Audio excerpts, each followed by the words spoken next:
This is Hello. Chris back again with another podcast from Grieving to Believing. Now, my guest today is someone I met when I was at my lowest in my life.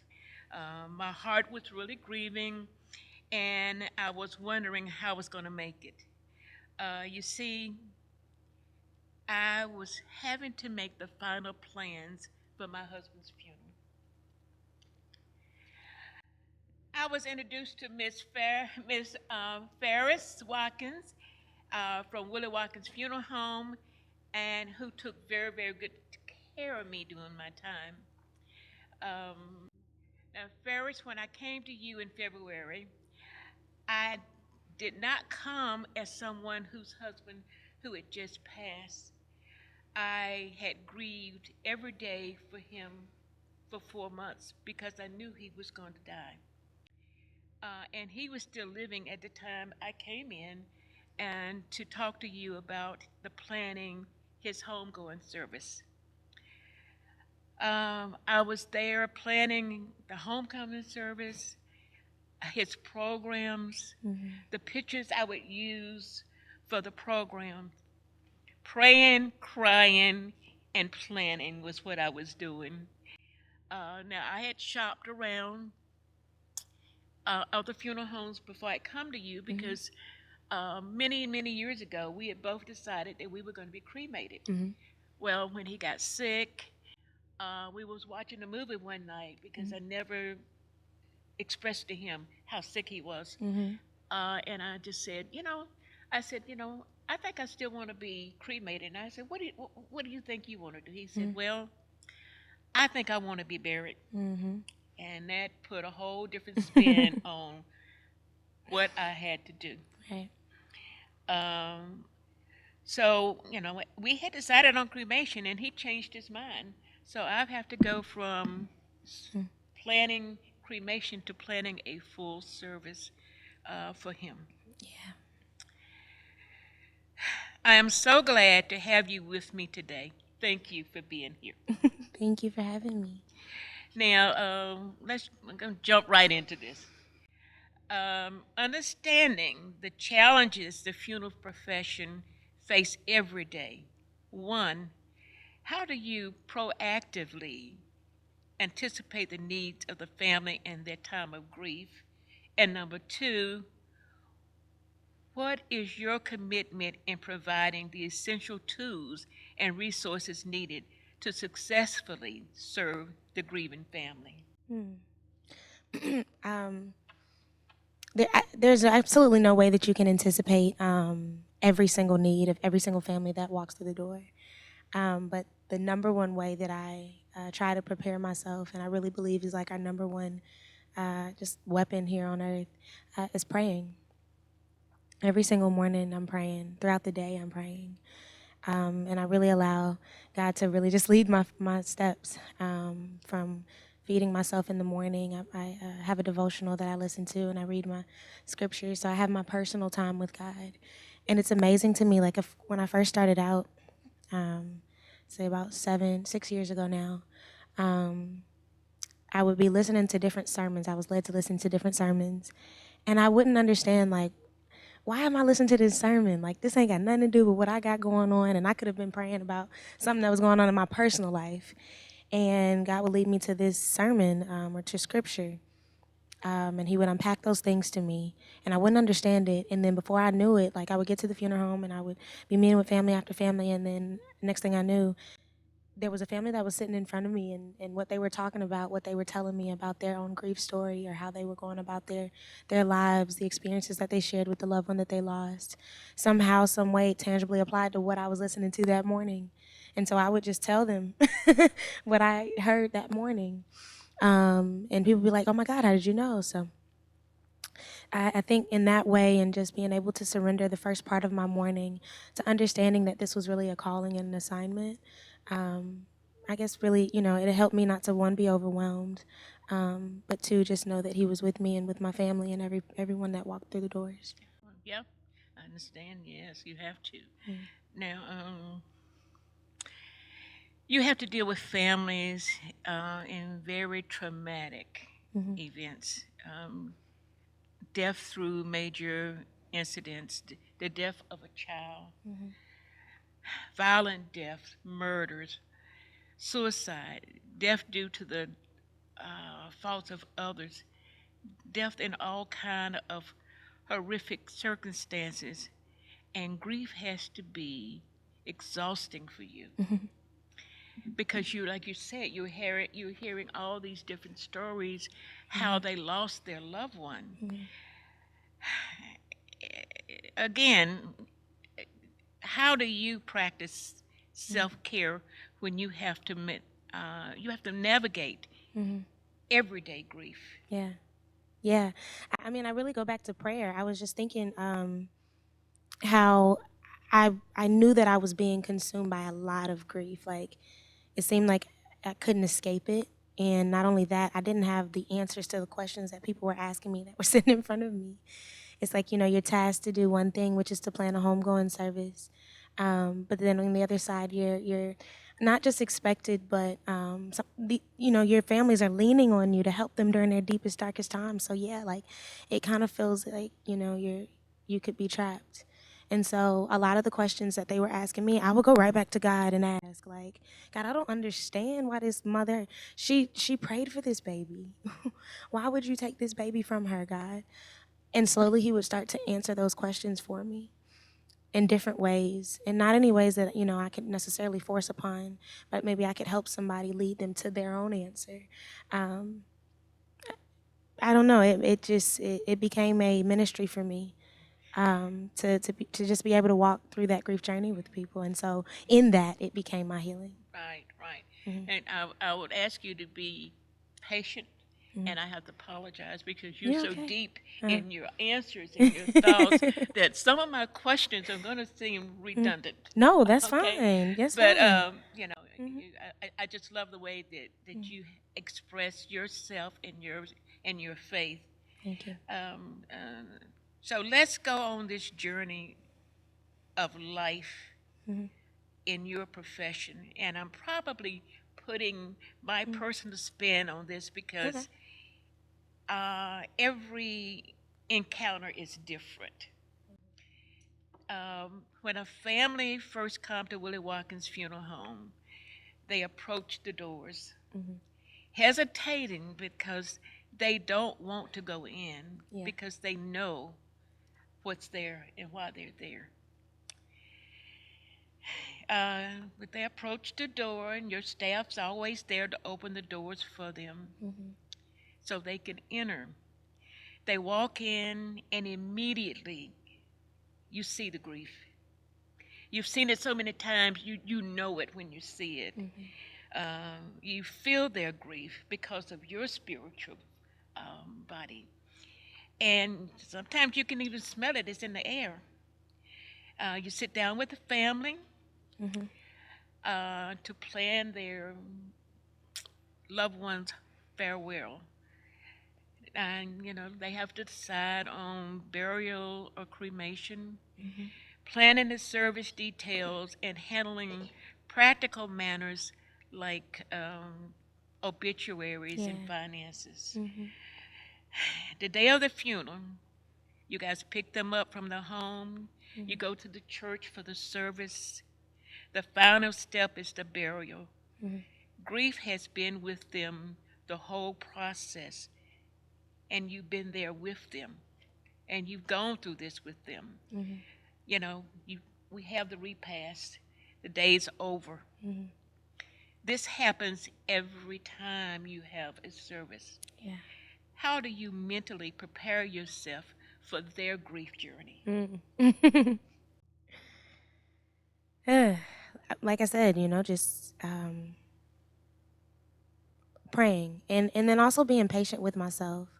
I've been very vocal about my own mental health struggles and dealing with anxiety and depression. And every single time that I've gone through those moments, I really do believe that it's a moment that, like where Scripture says, and I think this is in 2 Corinthians, where Paul is talking about the thorns, and he asked God to remove those thorns.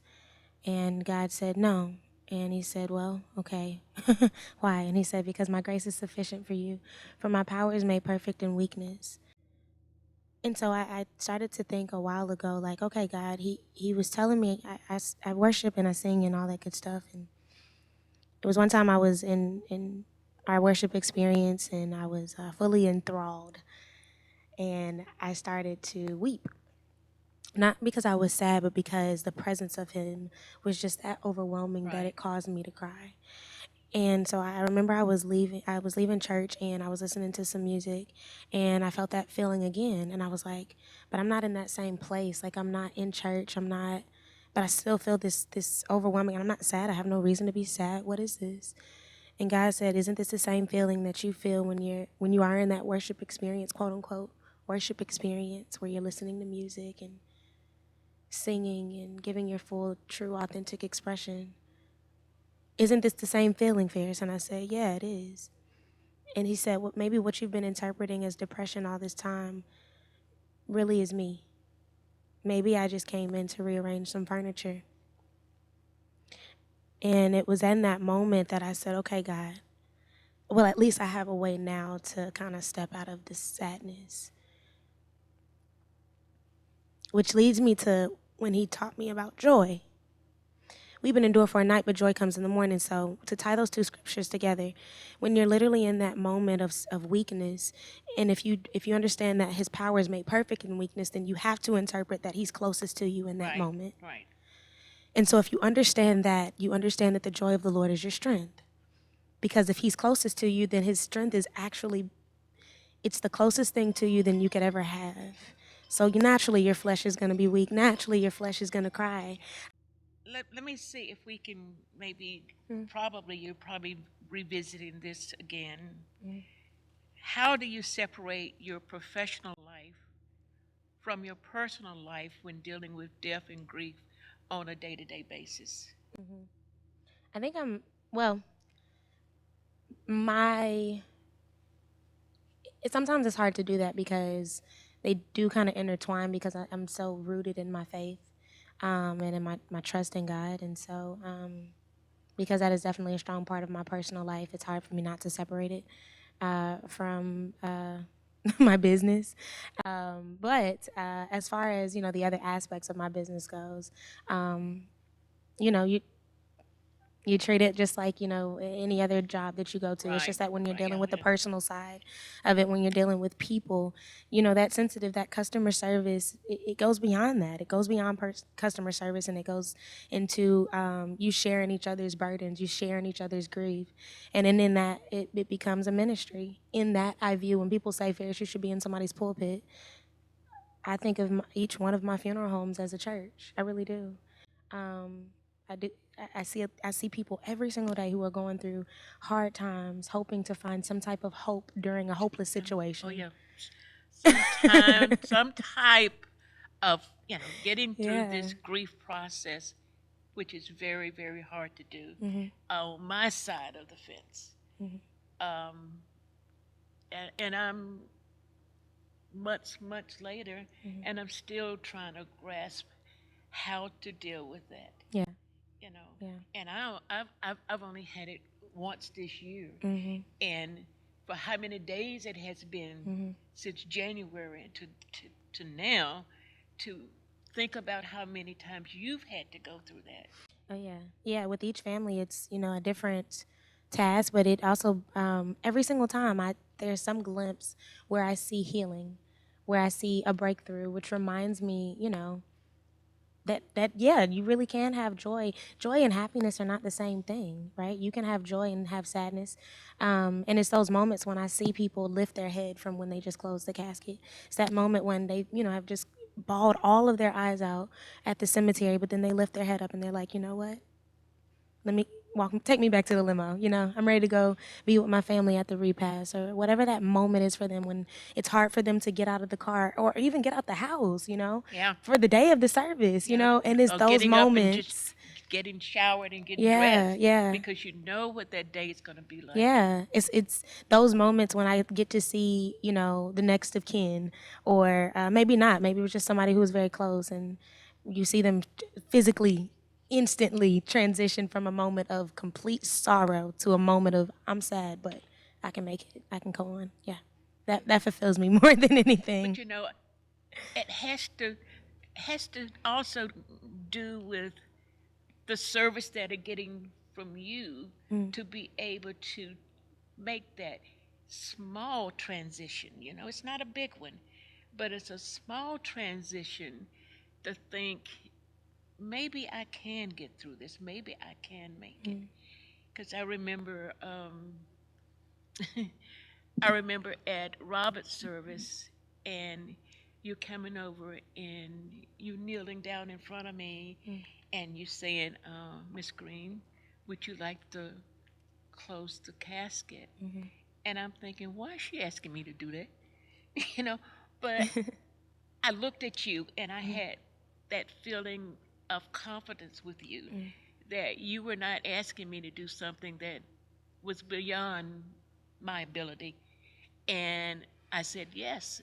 So when I got up and went over and I did that, it was like he and I had that last special moment with him Yeah. because it was like there was nobody else in this church Yep. but the two of Yep. us. Mhm. So I was so glad that I did do that. Yeah. But that Yeah. comes for me, that came from you, me trusting you, not to ask me to do something that was impossible for me to do. Hard, maybe, but not Not impossible. impossible. Yeah. And in that moment, I was just thinking about this the other day. Actually, when I was on a service, there are actually some times where I have this feeling where it tells me don't do that. You know, where I'm not instructed to go over to a family member to ask them to come and close the casket. I think sometimes those are the moments that I grapple with the most, um, because I could be disobedient and go ahead, and that could be harder for a person to do that. Not, bashing anybody that has fallen out or anything like that, but sometimes that moment is harder than just being able to be reserved and actually in your seated position and to be at peace from where you are and to have their own moment of separation. Yeah. And so that's why I deem this a ministry, because when you've been given this God-given responsibility over people, you have to be able to listen in that moment. My dad always says, like, this is a thinking business. You always have to think about the next move, the next move, the next move. Not to be pretentious or anything, but to be compassionate, to know what's appropriate, to be sensitive to the feelings and the emotions, not just of the next of kin, but of the entire family. Say that there was some bickering between, you know, other members of the family, and you ask one person who is rightfully that person to get up and close the casket. You have to be very serious about those decisions that you make as to not cause more grief for that person who is the next of kin, and other family members that might feel a certain way that you didn't invite them to come up. But I think that also comes from when you are servicing these families before they get to the the church. Yeah. You are paying attention. Oh yeah, you You're have paying to. attention and you're listening You have to to. the families interacting with each other, and that gives you an idea. Okay, how I can handle each person who's going to be a part of this. Yep. And making those king decisions. I think it's all a part of being, one, a good funeral director, but two, just being compassionate, knowing exactly what your family needs, and like you said, paying attention to those details. So yeah. Yeah. And another question I was going to ask you, but um, you've already spoke about that. Is how do you have any personal practices or hobbies that you do to help you cope with emotional intensity of your job? But you say you do a lot of praying. Yeah, I do a lot of praying. I do a lot of reading, drawing. Um, I love to try new restaurants. It's kind of my way of escaping, um, just to immerse myself in a culinary experience. So, um, but I think being patient with myself through every season of my life, and not just being pigeonholed into one thing. And a new hobby I just picked up is gardening. So I love being in my garden. I try to spend most of my mornings in the garden, just tending to it. And there's something about that and seeing the process of growing. Also seeing the process of being able to prune, Right. things. Um, yeah, it has definitely made life more attainable Garden always have new life. all the There's time. always something new growing. And you can stare at it for, oh my God, you can stare at it forever in a day, and you will always find something new about this garden, you know. And so it's like, even, and if you, the further you take a step back from it, the harder it is to see it until something big, you know, blooms. But when you really take your time to look at it, to study it, I like to think that that's how God looks at us. He knows finely, intimately, all these intricate details about us. And we're trying to, you know, steady looking at the big picture, waiting for the big bloom to come. You know, I'm gonna put you on the spot. Okay. What advice would you give to someone like me who is struggling with grief? Well, I would say don't lose hope. I would also say think about the reasons as to why you're still here. And I think if you can spend your time thinking on those two things and fasting from any negative commentary, that eventually you'll be able to find new purpose. Thank you. Oh, okay. Now I know from just visiting with you and being around you that you're very strong and spiritual and religious. Um, you have very strong and religious beliefs. How do you use this in your process of self care from all the grief surrounding you every day? I really do try not to let it get to me, but you know, of course, there are times uh, when it can be overwhelming. You can have multiple stories that are just like, how, why? There was a time when I would be watching the news, seeing something happen, and then the next day I'm sitting down with that mother. And I don't even realize it until I ask them what the cause of death was. And it was those moments that I'd be like, wow, hold on. Okay. How are you in front of me, you know? But like I said, you know, it's really seeing that strength. I think the I, I think so many people look at funeral directors and say like, "Wow, you're so strong," when it's like we look at our families like y'all are the strong ones, you know. And it's being able to see that every single day. It is something that you can never imagine because you actively see. I mean, you hear about these horror stories, you know, of people that you know do crazy things after funerals and whatnot, and the outcome isn't always favorable. Yeah. But I can tell you that those events and those stories are far less than the ones I've seen of redemption. And so, in that way, it's a form of self care for me to be able to see that and hold on to my own hope and continue to pray for them. Continuously, like, just to be that vessel that every single day I pray for every single family that we've had in the past, the present, and the future. And I do feel like that's my calling to intercede on their behalf in that way and to be able to see it come to fruition. Right. It is a very demanding profession. I mean, there are a lot of professions out there, but yours is, I mean, yours take on a whole different animal. You know, you have to deal with so many and so much and still do the job that they expect you to do when they come to you for your service. You know,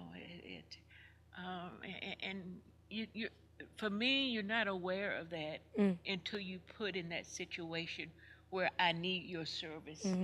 And for your, for Willie Watkins, it wasn't just a funeral for me. You know, it was it was a bond. Yeah.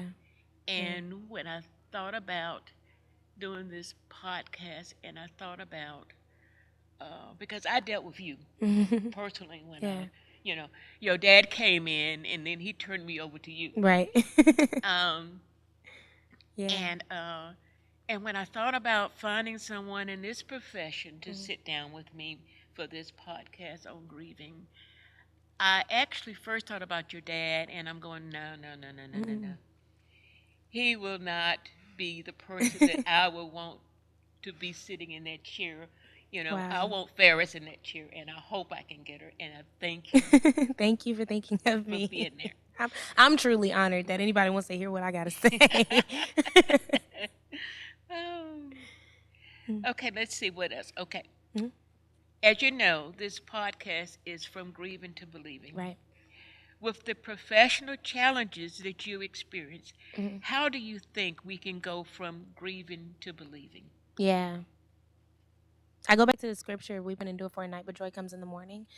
I appreciate those moments of weakness, like I was mentioning earlier, because I really do feel like I heard it yesterday, if you can make it through that, you can make it through anything. And so if you're at your deepest, darkest time, then yeah, if you have an ounce of hope that you can make it, you did. Just right then. And if you can keep believing that, keep believing it, keep believing it, keep believing it, what you're doing is overcoming. What you're doing is getting from glory to glory to glory. So yeah, if you can continue to do that, yeah, you will get to a radical belief, not just a radical belief, but you'll get to the exceedingly and abundant life that God has promised. If we look at so many areas in the Bible where people have been afflicted with their own with grief or afflicted with times of testing and trials, right? Every single time God brings them into a new life. Even I mean that's the story of the whole Bible. There has to be death in order for life to come. There must be a sacrifice in order for something to come. Okay, and then you have to ask God why. Oh, yeah. I've done that Why? plenty of times. I mean, Yeah. I feel bad about doing that, but I've asked him, Yeah. I mean, but, But can you say like that's where your belief comes from, right? Being able to ask and then being able to get the answer back. And the answer doesn't come in just one this is why. No, he takes you through a beautiful journey of you understanding. And through that, you understand why he afflicted you to love you even more. And that's why you understand no, the life is in the blood. The blood is in the life. That's why I have to crack it open. That's why I had to steal the keys of death because I needed this to be my own. yeah, I needed you to I needed you to know that I could redeem you so that you would not be condemned. yeah, going through my grieving process, I Mhm. have to, I have to remind myself every once in a while, he's gone, Mhm. but God gave me almost 30 years with this man, Mhm. you know. Some people don't have that. Mhm. So, although he has taken some things Mhm. away from me, there's some things that God has given me, Yeah, for through sure. this life with with my husband. Mhm. So I have to kind of remember that as well Mhm. as why is he gone? Yeah, and not to take it for granted, right? Like, I think so many times, like I know for me, especially like wrestling with questions of God, comparing myself to another person and saying, well, at least I had what another. Maybe you didn't want it. No, I wanted it. God, you took it from me. This ain't nobody else's life. This Right. is mine. And you took the one thing that I love, the one thing that gave me joy in this life. That's the harder question. Why would you do that to me? Yeah. I, yeah, I can be grateful for everything else. I can be grateful for everybody else, but this is my life. I'm hurt. And so I think being appreciative that God did give you, that those years is one part of it. The other part of it is saying, God, but why in my lifetime did it have to happen at this moment? Yeah. And once you ask those hard questions, yeah, you really do go from grieving to believing because then you get to the exceedingly and abundant. You've really cracked yourself open to let him into that vulnerable space, that dark space that we try to cover and hide and all that good stuff. And he comes in so beautifully to give us answers, to give us the ultimate answer to the questions even more than we could ever even ask. So I don't know. For me, every single time that every single family, even myself, has gone through these moments of grieving, every single time is to literally peel back layers of myself. I get to see other people's layers being peeled back for them to then stand strong and tall and be like, "Yep, I went through that. What's next, devil? I'm ready." Mm-hmm. Yeah. Yeah. If you can get, for me, if I can get through this, Mm-hmm. I could kind of get through a lot of stuff because this was the hardest journey for Oh me. yeah, yeah, You know, yeah. But walking in a bedroom and not seeing that person there, or sitting at the kitchen table and they're not coming up behind you yeah, and hugging you from the I back. I mean, know. Yeah. all that's taken away from me. Mhm. So I'm trying to get to the believing part Yeah. because I have definitely gone through the grieving. And that's the patience, being patient with him and having just that little glimpse.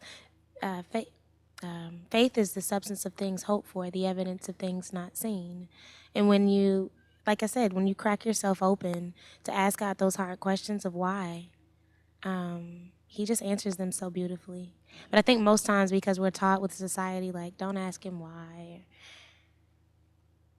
we're actually missing out on a beautiful relationship. You would ask your father why.